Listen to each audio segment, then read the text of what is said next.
profile various projects UNDP must have done in that space. Wanted to request. Thank you very much. Once again, this time I think I'm on track. See, UNDP is working with the Ministry of Environment and Forests in India. Now we are working very closely on blue economy. And as the previous speaker said, the G20 presidency is coming to India, so there will be a lot of work connected with blue economy. There are now the working groups which will be focusing on marine litter, marine ecosystem conservation, and the blue economy. These are the three major agenda, as I understand. But blue economy, as we all know, is it indicates accelerated economic growth along the coastal areas, but it also means environmental sustainability and social inclusion. So UNDP is working across the globe on many projects which involve communities, and also they have a very strong biodiversity component in which the environmental sustainability angle is taken care of.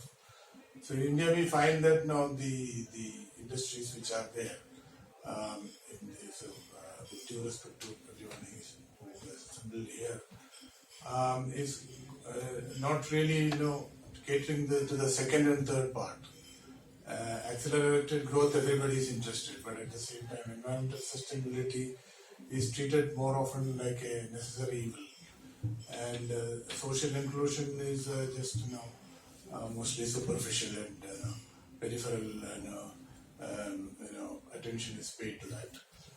You look at the cost, the kind of pollution that we have created. Everyone knows about the kind of marine litter that is generated in the entire Indian coast.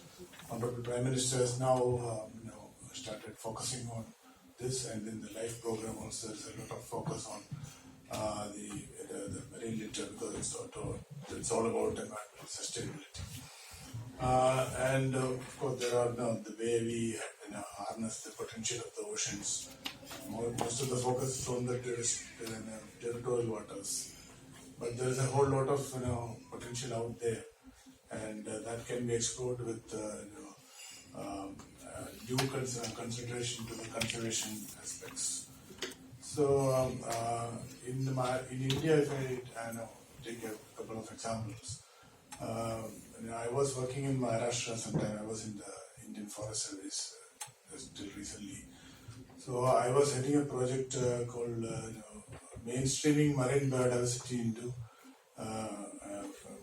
marine biodiversity conservation into production sectors.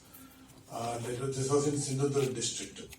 So this is one example of UNDP's intervention with the help of a global environment facility project, in which basically the emphasis was on ecosystem-based adaptation and restoration of the coastal ecosystems like mangroves, coral reefs, etc.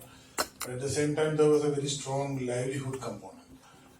So a lot of livelihood activities which are not there in the Maharashtra coast were introduced as part of that project. For example, we introduced crab farming, oyster farming, mussel farming, and cage culture of brackish water fishes. These are some of the activities which we introduced, and that actually brought the community very close to the people who were involved in the implementation. There were institutional mechanisms which were also put in place. Like we developed what is called the mangrove co-management committees. So the primary aim is to protect the mangroves in the forest areas, but they are also given several livelihood options based on the ecosystem and the habitat in which they live. And accordingly, the enthusiasm and involvement of the people in conservation went many degrees higher. And even at the state level, an organization was created which is called the Mangrove Foundation, Mangrove and Marine Biodiversity Conservation Foundation.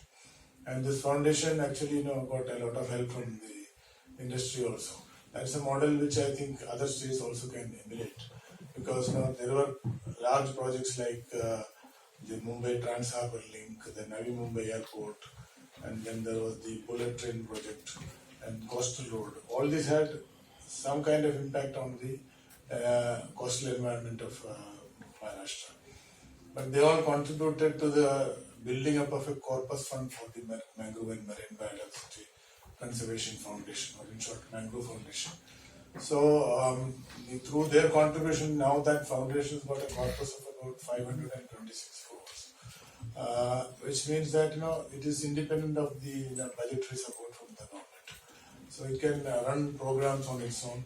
So primarily it focuses on conservation of mangroves, marine biodiversity, and bringing sustainability into fisheries.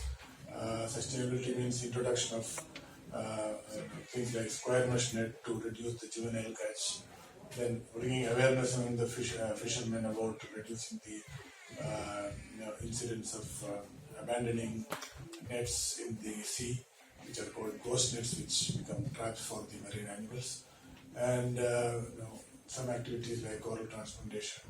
Even in a place like Mumbai, there was a lot of pressure on the mangroves, and they had deployed a large number of security personnel to take care of the mangrove conservation. So with a number of activities like this, an institution at the grassroots level and at the state level was built, and that is functioning very well. It's promoting also a lot of research and supporting a lot of young researchers into marine conservation. So this is just one example. There are so many other examples across the world, and I think because of the time constraint, I will not elaborate any further. I'm thankful to you, Fiki, and the other organizers for this opportunity. Thank you so much. Thanks so much, Mr. Vasudevan, and for all the speakers who really were kind enough to share the wider perspective. And in fact, the previous few sessions have really given a clear indication that if we really want the sustainable development within the blue economy, livelihood creation will be one of the angles. And I think our next session is really going to talk exactly about that.